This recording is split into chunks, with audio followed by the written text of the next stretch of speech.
I mean, come on. Come on.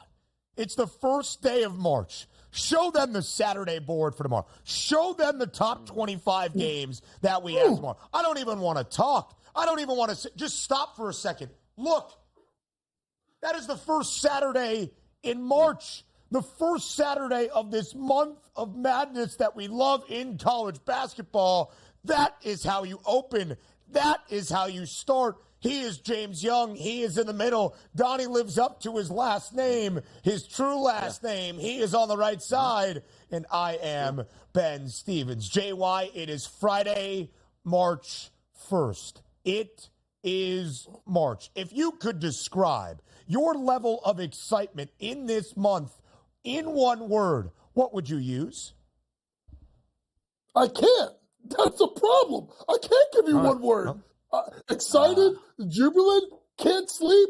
It's March. I mean, this is like, for me as a coach, this is Christmas Day. Like, this is Christmas Eve. Going into Christmas Day tomorrow, you get up, you have games all day, national championship implications, odds are going to move. It's a fantastic day in college basketball. And not just in the Big East, folks. I'm going to talk deeper than the Big East this morning. Deeper? That might mean sleepers. Pay attention here on the early line on this first day. Listen, they're not the favorites. Maybe they could be. True. JY, as we look at those notable weekend games, we have 5 ranked versus ranked top 25 tilts. That is the most in a single day in this college basketball season. Of those games, which one stands out to you from a significant standpoint here on the opening weekend of March? Honestly, I'm going to the West Coast Conference, and it's Gonzaga at St. Mary's. A Gonzaga team that is starting to turn it on. Big win last night when they throttled San Francisco. Now, there's talk of, are they on the bubble or not? I don't think so. But remember, St. Mary's won the first matchup. If Gonzaga can go to St. Mary's and get a win, forget it, game over, punch your ticket, they're going to the tournament. And a team that's got experience in Mark Few, one of the best coaches to never win a national championship, they're starting to peak at the right time. There's other things. Kevin McCullough, how's his status for Kansas? You know, can Tennessee get a big win on the road? Yeah. What is South Carolina? We don't know because they look great and then they struggle, but they're at home. So there are a lot of really good matchups in college basketball. You may want to get a coffee, a couple of them, 5 or 6, a pot, whatever you need, because you may be up watching basketball, Ben, let's be honest, for about 12 straight hours. Yep. It's going to be a good day tomorrow nonetheless, and certainly you will be on the air live by the time we get to this 2:30 game on Fox. Marquette and Creighton, 2 teams sort of playing that second fiddle to UConn here in a very, very tough Big East here. But when we're taking a look at games which you can really take off and propel yourself, Creighton getting another win against a top 10 team, one of those teams we might have to watch out for, and also some injuries we might have to watch out for in that Marquette game. It's a great day of college basketball, but you'll be live for this one. Marquette, Creighton, any thoughts on that ahead of time here? Well, we're going to see what's going to go on with Tyler Kolek, who obviously was banged up a little bit at the end of the game, in the game, last game. But to me, Creighton is such an intriguing team because I've watched them closely the last 3 games, right? They throttle, obviously, UConn, right? And then they go to St. John's, and Shireman and Ashworth just look like they didn't even want the ball. But then they turn around and they throttle what I think is an underrated Seton Hall team. So which Creighton team comes out? Well, they're in Omaha. So to me, that should be the play. Listen, to me, as much of it's about the guards, to me, it's about Kalkbrenner. This guy is an absolute load. He's 7'1". You can throw it all the way up to the moon. He can go get it, but he can also bang threes, and he can affect the game on the other end of the floor. If Kalkbrenner plays the way that I think he can be, which is one of the best centers in the league, in the nation, I should say. You know, you talk about Hunter Dickinson, you talk about Zach Edey, you know, you talk about Don McClingan. Ryan Kalkbrenner, when he's playing right, guys, is up there with these guys. So to me, if he plays the way I think he will, I do love Creighton at home tomorrow to get a big win over Marquette.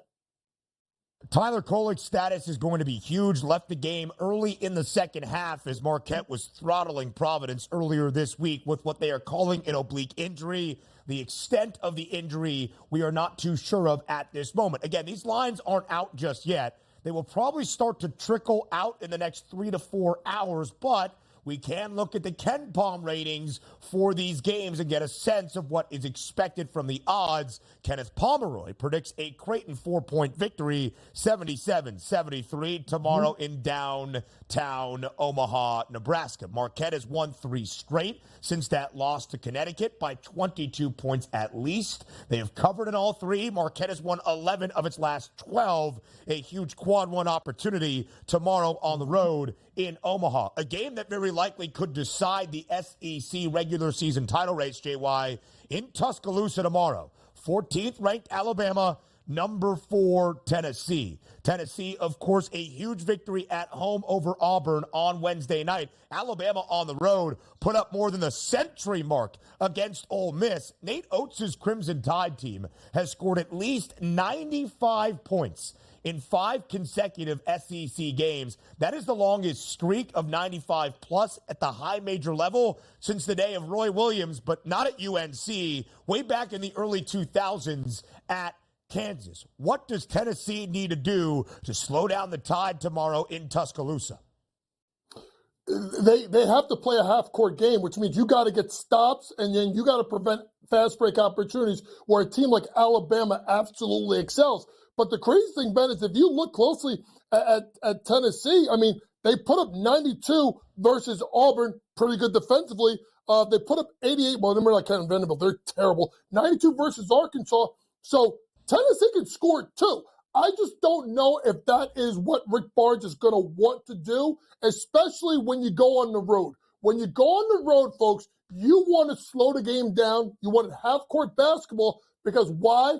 Transition, fast break, dunks, and threes lead to crowds getting excited and your team getting rattled. So if I'm Rick Barnes, I'm really focusing on the first 10 minutes or so, trying to walk the ball up the floor, establish a tempo and identity that we're going to make this a half-court game. We're not going to get in a track meet because if you get a track meet with NATO and that team in Alabama at home, they're going to run you out of the gym. Half-court game, slow it down. You may see even Rick Barnes maybe use a timeout or two early if he feels like the momentum's getting away from him in the game.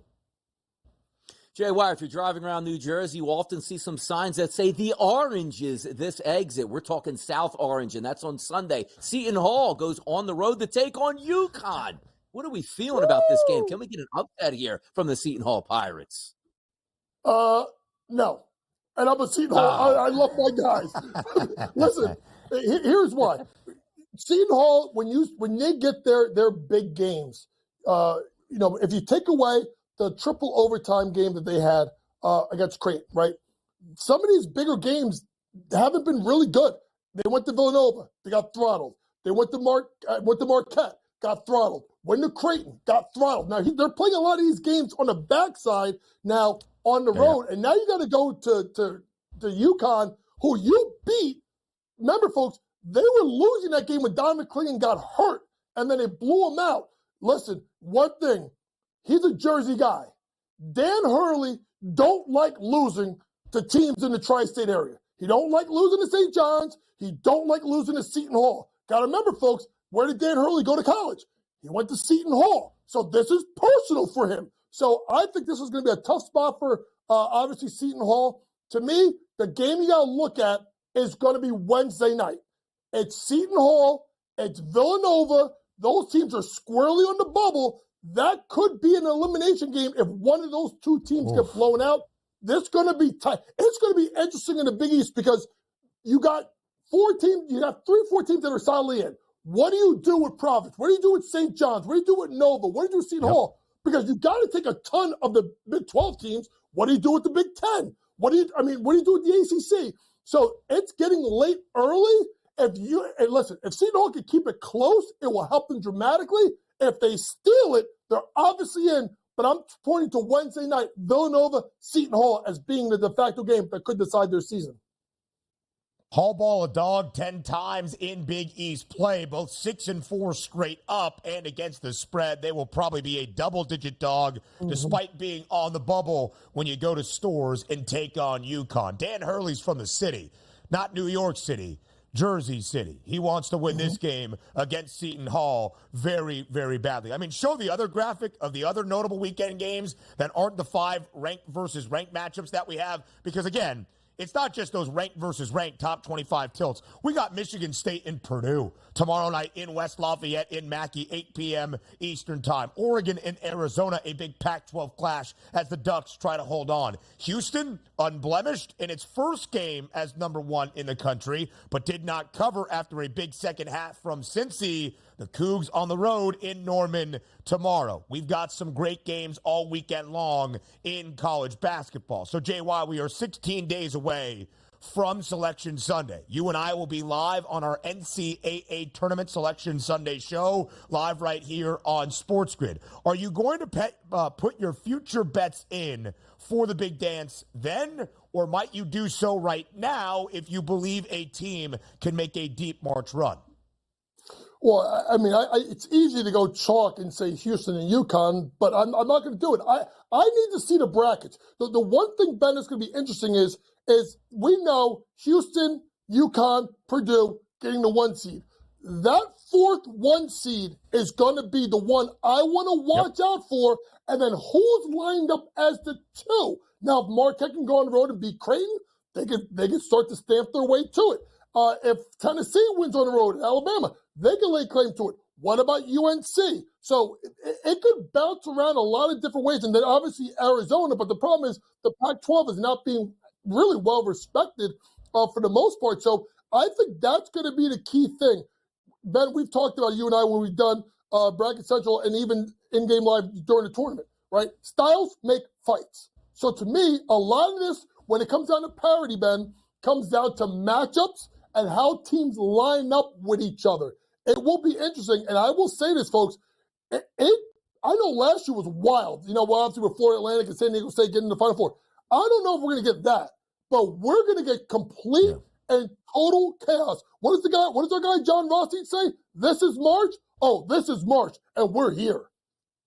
This is March also for the women's college basketball tournament that's coming up shortly here. 3 favorites under 10-1 here. South Carolina -130, LSU +750, Iowa at +950. Is it just all chalk in South Carolina for you, Coach?